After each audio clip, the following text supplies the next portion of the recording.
If you watch a lot of tech YouTubers like I do, you'll see a lot of slider shots to add more dynamic to the frame.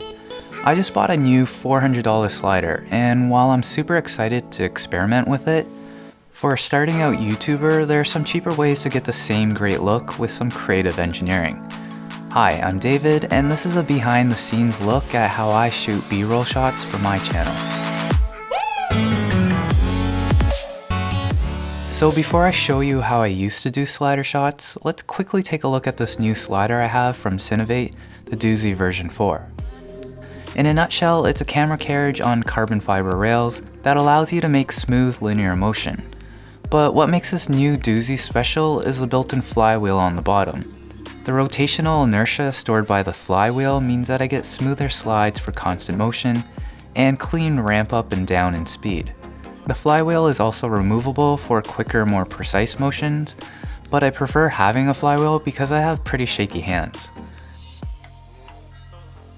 The other neat feature is that since most of the weight is in the carriage, you can let gravity take over to move the camera independently without the need of an expensive motorized slider.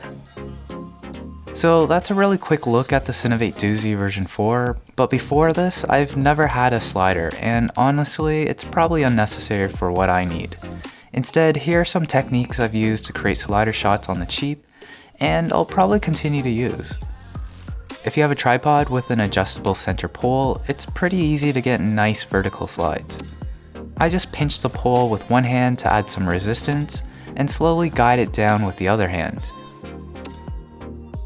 And if you have an application like Adobe Premiere or Final Cut, I also like to throw in some extra software stabilization to smoothen it out, or you can even reverse it to go in the other direction.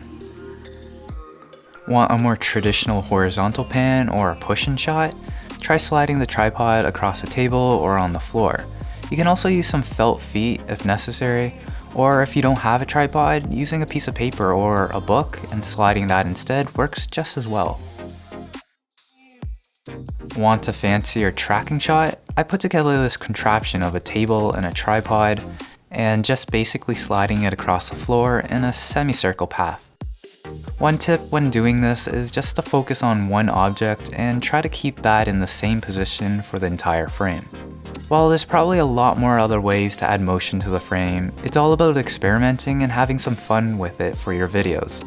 So that's a behind the scenes look at how I shoot some of my B-roll shots on my channel. Hope you guys enjoyed this one, you know what to do, and I'll see you in the next video.